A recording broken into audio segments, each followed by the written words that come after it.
और एक और ब्रेकिंग न्यूज सामने आ रही है। दिल्ली के शराब घोटाला मामले में तिहाड़ जेल में बंद मुख्यमंत्री अरविंद केजरीवाल की याचिका पर आज सुप्रीम कोर्ट में सुनवाई होनी है। अदालत में इस बात पर सुनवाई होगी कि केजरीवाल की गिरफ्तारी सही है या फिर गलत है। दिल्ली हाई कोर्ट से याचिका खारिज होने के बाद केजरीवाल ने अपनी गिरफ्तारी और रिमांड को सुप्रीम कोर्ट में चुनौती दी है और इसी मामले पर आज सुनवाई होनी है।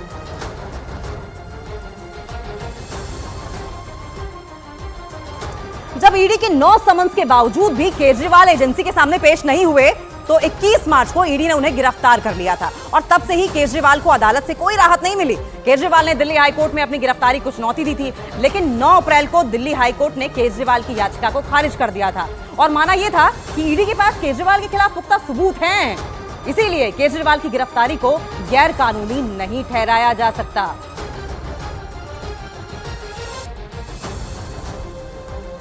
कर्नाटक की एक रैली में प्रधानमंत्री नरेंद्र मोदी ने हुबली हत्याकांड का जिक्र करके राज्य की कांग्रेस सरकार पर जोरदार हमला बोला है। उन्होंने कहा कि कांग्रेस के लिए बेटियों की जिंदगी की कोई कीमत ही नहीं है, उसे बस अपने वोट बैंक की चिंता रहती है। पीएम ने कहा कि उस लड़की का परिवार एक्शन की मांग करता रहा, लेकिन कांग्रेस तुष्टीकरण में लगी रही। 18 अप्रैल को हुबली में एक कांग्रेस नेता की बेटी नेहा को मुस्लिम लड़के ने सरेआम चाकुओं से गोदकर मौत के घाट उतार दिया था। इस पर कांग्रेस नेता ने अपनी ही सरकार पर गुस्सा जाहिर किया था। प्रधानमंत्री नरेंद्र मोदी की ओर से ये हुबली का जिक्र किया गया, जहां पर एक कॉलेज के अंदर सरेआम नेहा नाम की एक लड़की का चाकू से गोदकर मर्डर कर दिया गया था, जिस पर सरकार की ओर से, पुलिस की ओर से एक्शन न लेने का पीएम की ओर से आरोप। हुबली में हमारी एक बेटी के साथ जो कॉलेज कैंपस में हुआ, उसने तो पूरे देश में भूचाल ला दिया है। उस बेटी का परिवार एक्शन की मांग करता रहा, लेकिन कांग्रेस की सरकार तुष्टीकरण का दबाव उसी को प्राथमिकता देती है। उनके लिए नेहा जैसी बेटियों की जिंदगी की कीमत नहीं है, उनको तो अपने वोट बैंक की चिंता है।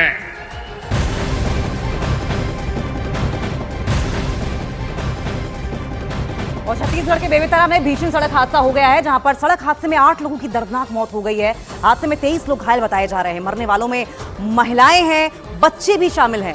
खबरें ये बता रही हैं कि 2 वाहनों की आपस में जबरदस्त टक्कर हुई और उसके बाद ये हादसा हुआ। देखिए किस तरीके से गाड़ी के आगे बोनट के पखच्चे उड़े हुए दिखाई दे रहे हैं। 2 गाड़ियों की आपस में जबरदस्त टक्कर और हादसे में 9 लोगों की दर्दनाक मौत की खबर है, जबकि सड़क हादसे में 23 लोग घायल बताए जा रहे हैं।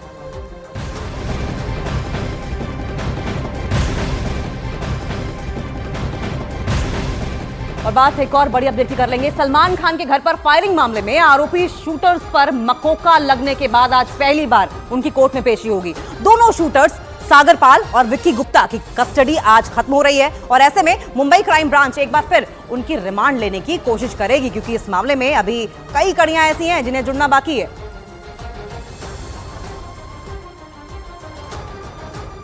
तो बड़ी अपडेट आपको बताएं, सलमान खान के घर पर फायरिंग मामले में दोनों शूटर्स पर मकोका लगने के बाद आज पहली बार ऐसा होगा जबकि उन्हें कोर्ट में पेश किया जाएगा।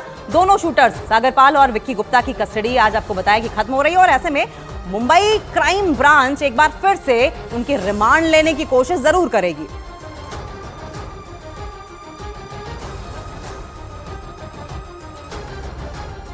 और इस केस की सबसे अहम कड़ी है लॉरेंस बिश्नोई। शूटर्स ने पूछताछ में यह कबूला था कि उन्हें लॉरेंस बिश्नोई के गैंग ने ही सलमान खान के घर पर फायरिंग करने की सुपारी दी थी और इसीलिए मुंबई क्राइम ब्रांच के अधिकारियों का कहना यह है कि आज आरोपियों की पेशी के बाद बिश्नोई को साबरमती जेल से मुंबई लाने की कानूनी प्रक्रिया भी तेज कर दी जाएगी। 14 अप्रैल को लॉरेंस बिश्नोई गैंग के शूटर्स ने ही सलमान खान के घर पर 5 ताबड़तोड़ गोलियां चलाई थी, जिसके बाद इसकी जिम्मेदारी अनमोल बिश्नोई ने ली थी, जो कि लॉरेंस बिश्नोई का भांजा है।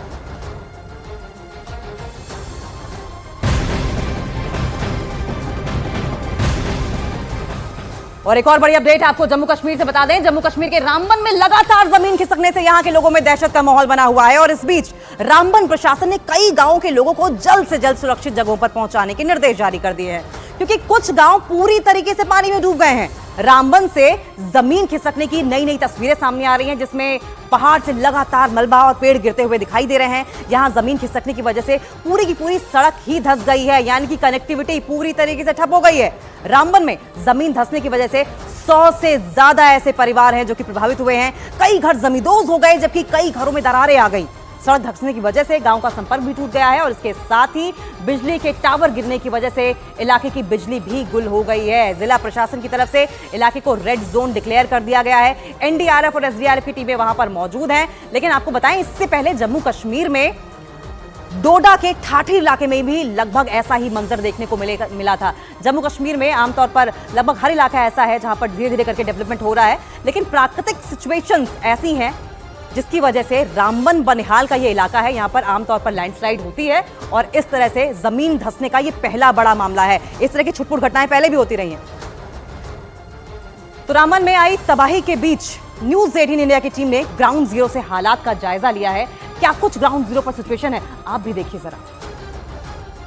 मेरे पीछे के मंजर आप जब देखेंगे तो आपका दिल दहल जाएगा, आपका दिल जो है खून के आंसू रोएगा कि जब लोगों के घर जो उजड़ जाते हैं वो किस तरह की तस्वीर होती है। जब कोई नेचुरल डिजास्टर आती है तो किस तरह कुदरत जो है मौका नहीं देती है संभलने का। तो ये तस्वीरें हैं जो एक पक्का मकान था, उसके पीछे दूसरा, तीसरा, चौथा, 4 मकान जो है बिल्कुल एक दूसरे में जम हो गए हैं, टूट के बिखर गए हैं। इनके आसपास की जमीन थी, 5वां घर भी नीचे आपको दिख रहा है और ये 6ठा घर है जिस पर हम अभी खड़े हैं। ये कच्चा मकान था, लोग भी यहाँ पर घर बार छोड़कर यहाँ से निकल गए अपने महफूज मकामात की तरफ, अपनी जानों को ही बचा पाए। बाकी यहाँ कुछ न बच सका, सब कुछ मिट गया, सब कुछ कुदरत ने यहाँ पर तहस नहस कर दिया। इनके बाग थे, अखरोट के पेड़ देख रहे हैं आप, नाशपाती के पेड़ है। देखिए सामने अगर आपको तस्वीर दिखाऊं, जूम करके अगर दिखाऊं किस तरह कितनी बड़ी जो यहाँ पर ट्रेजेडी आई है और पूरे जंगल के बीच में से एक कट लगा है।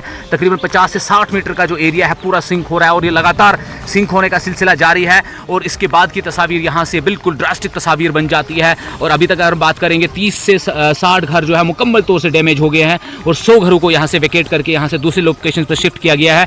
खतरे को मद्देनजर रखते हुए इंतजामिया ने यह फैसला लिया है। यकीनी तौर से यहाँ पर इंतजामिया ने बरवक्त कार्रवाई की ताकि लोगों की जानों को बचाया जा सके।